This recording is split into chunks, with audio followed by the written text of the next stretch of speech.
one. Hello, you guys, and welcome to the Woman's Cave because Jade is actually here.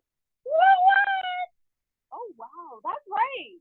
Okay, so let me tell you guys what happened. Oh, my Jade goodness. has decided that Winona. This is Winona talking. Oh, we yeah, need to this is introduce Winona. ourselves. Oh, And I'm Jade. right. Bam, high five.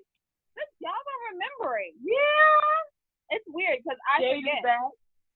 Jade is back. If only you could see this, she's dancing. Yep. She's not going to let me turn on the And camera. it's wonderful because I have coordination. I like Winona. Jade is back. Oh, my God.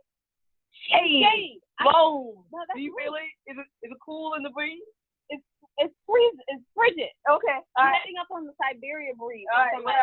Whatever. Anyway, moving on with life.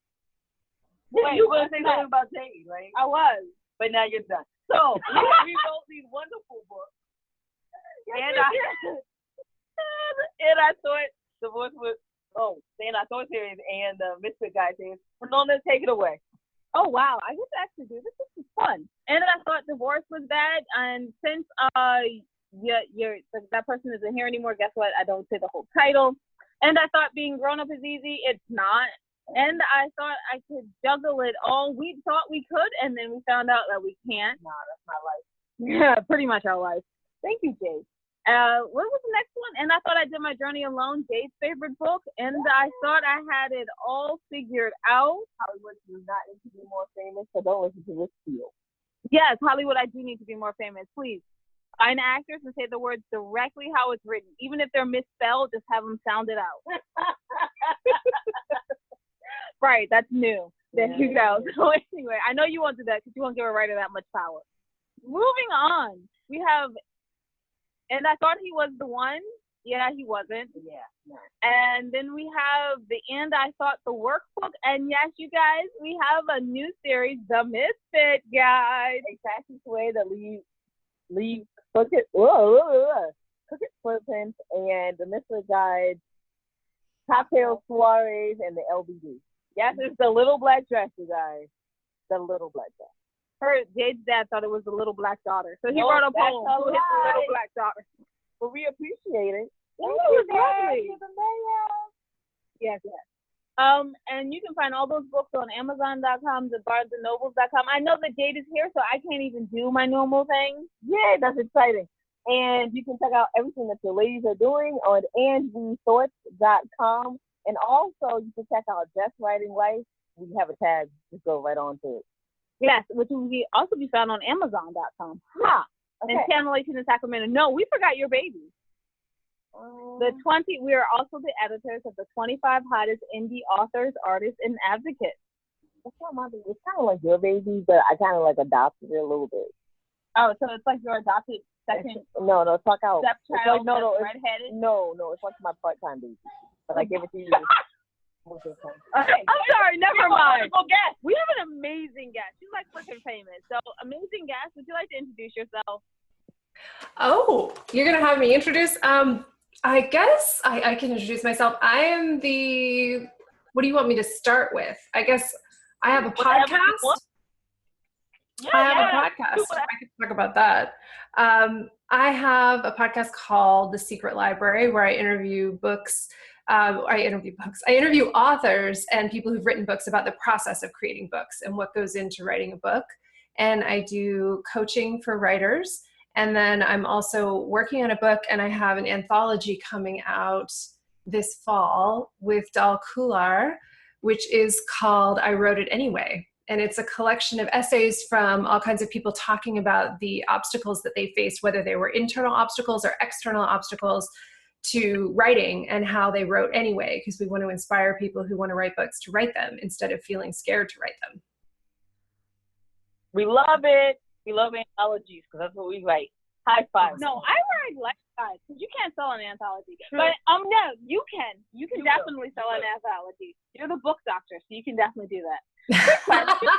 We'll see how it goes, but it just felt important to us. We were talking about it actually back in January about how all these people, we'd heard, because my friend Dal, who's co-editing with me, she works in poetry therapy basically, and she's a writer as well. And we said, we keep hearing these people who were told that they couldn't write either as kids. She's from Northern England, And her careers officer, which is like the guidance counselor in England, said, oh, no, you can't become a writer because you're not going to go to Oxford or Cambridge or whatever. They had like shut her down completely from a young age.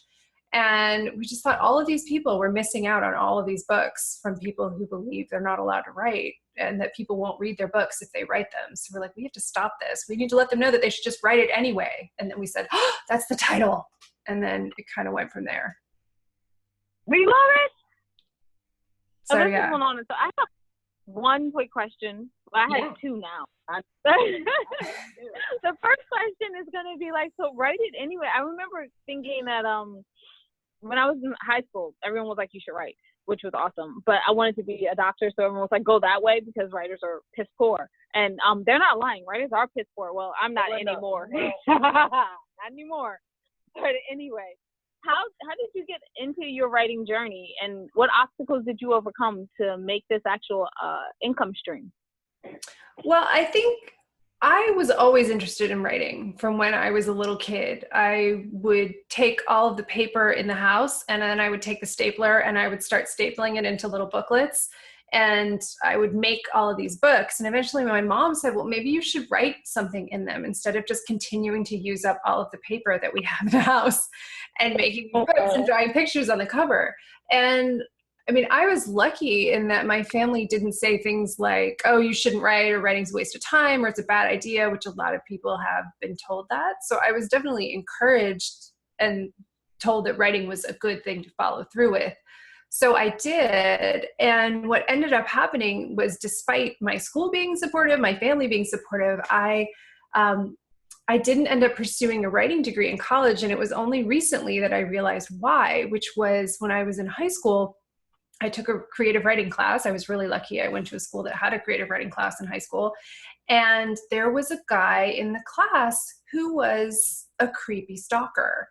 And he would call me at night and have these conversations about music and things. But he was a little bit like, I felt uncomfortable, but I wasn't assertive enough as a teenager to say, you know what, I don't want to talk to you. And I didn't really know how to say that. And then he wrote a short story in the class talking about a lot of things that we had referenced. And then there was something very violent that happened to the woman that he was talking about. So I got really scared and I started to feel like, oh, writing is scary, and writing means you're visible, and writing means you can get hurt, and it's very, very dangerous. And I didn't end up taking any writing classes at all in college, even though I went to a school that had a lot of writing available.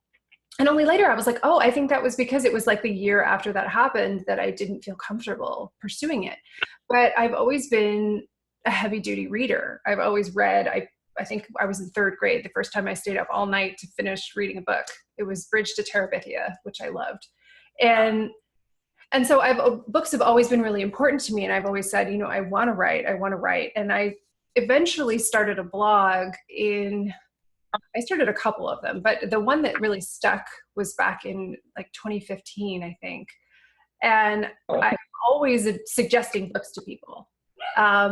And I worked in a bookstore for a while as I was starting my business. And so anyone says, oh, this is what's going on for me. This is what's going on for me. All of these things about their life, or they're going on a trip, or they've been through a breakup or whatever. I would say, oh, I know which book you have to read. You got to read this book. And so my friends started calling me the book doctor because I would always prescribe books whenever anyone had anything going on in their life. So then I just stayed connected to how important books were for me, and they were for people around me. And I realized that writing about books was a way for me to get back to writing. So I started doing all of this blogging, and then I started the podcast. And now I've been working on a novel for about 1.5 years, and I'm working on this anthology as well. So that's the short version. That's awesome. That's the short version? Yeah, You can tell she's a writer. I love it. All the details. I love it. She's like, I need all the details in this one. You can tell Yeah. she's a real novel writer, and I'm like a poet. It's like, who needs details? We can get this done in a page. Let's just talk about our feelings. Yeah. I think they're both important. So how cool is it to have this famous podcast? I'm sorry, say that again. So I wanted to know, how awesome is it to have a famous podcast? Oh, I don't know. Is it famous? I mean, I think it's exciting. I mean, it's really nice I think that you all have probably had this experience as well. It's like when you have a show and somebody writes you and says, this was helpful to me, or I listened to this interview that you had with this person and it inspired me to keep going and to keep writing. Like those messages make me so happy. So I think that being able to do something that actually helps people it's really important to me, and to actually get feedback that it's making a difference is incredible. I feel really lucky. Absolutely. We totally understand that. So I think, wait, you had 3 questions. Oh, No, it's not that time? No, it's not. You better figure out a question, Jay. Don't even sit there and be like, whatever. Oh, You're in a wine coma. I'm not in a wine coma. Who is in a wine coma? That's horrible. I would never be in a wine coma. I forgot my train of thought. That's okay. So I guess I'm gonna have the next to the last question, Jade. Well, So anyway, no.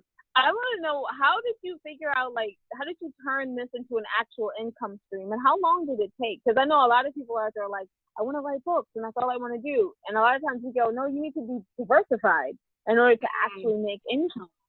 So do you have an answer for income in writing? Yes, totally.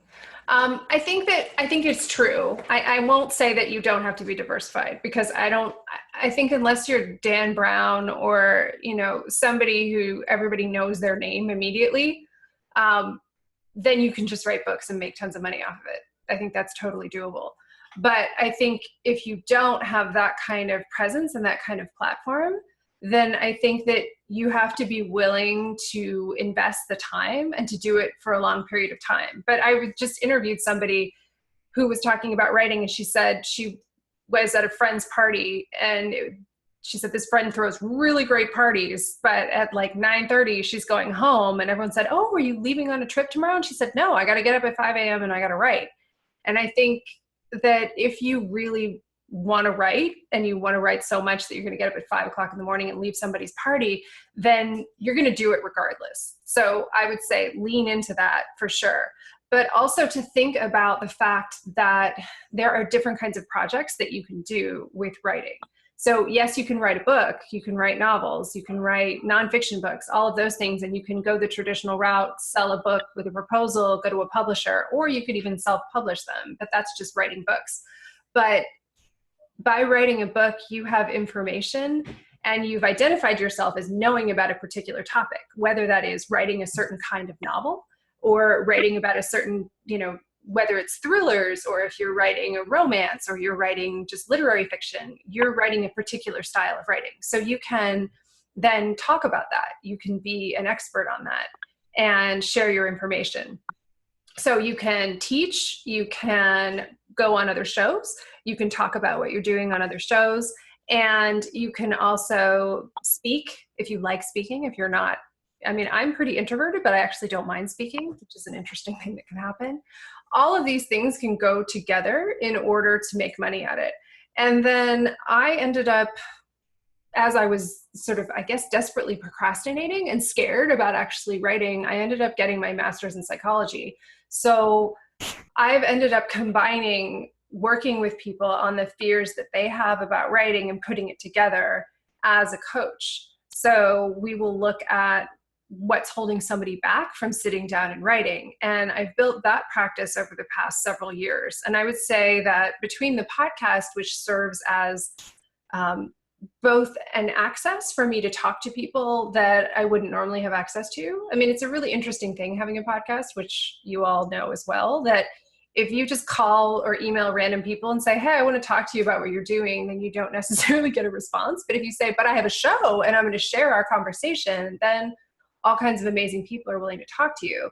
And if you build that up, and you build up who's listening, and you build up those kinds of experiences, then you can start to make money off of the show. And the ways that you can do that are, there are many ways, but 2 that we have used are that you'll get products that you care about anyway. Like a lot of writers use Scrivener, for example, which is a software for writing.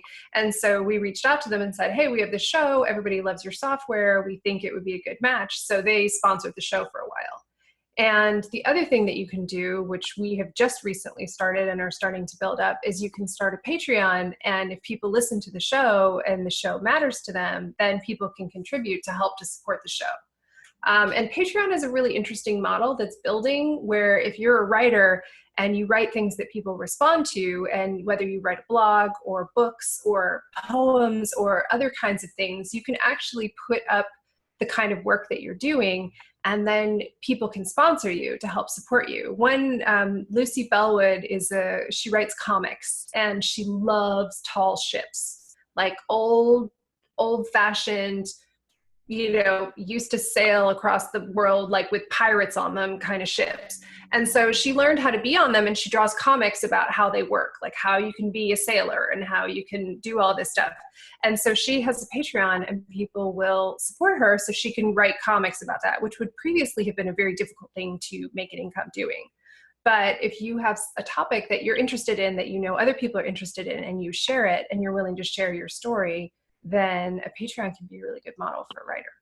So those are just some initial thoughts I have about making money as a writer that are kind of outside of you should go work for an ad agency and write, marketing copy, which most people who are creative writers don't want to do, because it's not the same kind of writing, and it's not fun, and it's not the project that you're really in love with. I just had someone write copy for us, and I went, and they were like, yeah, I used to make great money doing this. You should do this. And I went, that doesn't seem fun. It doesn't. No. Jade has a question. Woo! So would you call a book the new business card? I think I have heard that said, and I don't think it's wrong. I mean, I think that there's a number of reasons why it can be. I mean, I think it's an easy way to share your expertise. A lot of people don't use business cards necessarily anymore because everybody's digital and nobody wants stuff, and everybody's into not having physical things. And you could get a book that's a physical book, but you can also get an ebook. So it's a good way to communicate what you're about, and to communicate the ideas that matter to you, and to share your expertise and your knowledge through through a medium that you can share with other people. So I think that in many ways, books are becoming something that many people feel like they have to have.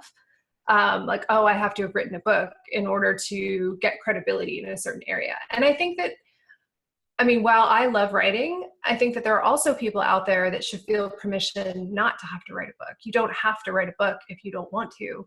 I think there are plenty of other ways to communicate and connect with people. Like, some people who don't like writing are actually really great for if they wanted to host their own podcast or they wanted to do a video show, then they don't have to write, because writing can be really hard and stressful and difficult if that's not the natural way that you want to communicate. So I would say, yes, it can be, but it's not the only business card that's available if people feel discouraged or intimidated by the idea of writing. I love that. I love you. I don't want that to sound all odd and stuff, but man, the information you have given today is amazing. That's what she's the book doctor. Hello.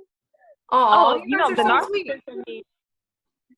The narcissist in me has to ask two things. Wait, no, I have the last question, and it's like about that time that I ask it. So, JC Holman, thank you for this question. What's next, and where can people find you? Well, what's next is a couple of things. One is the anthology, I Wrote It Anyway, is coming out the very beginning of October. So that's probably the thing that's coming out the soonest next. My novel is a longer process, but I'm going to be working on that through the fall and into next year once I wrap up the anthology with my friend Dal.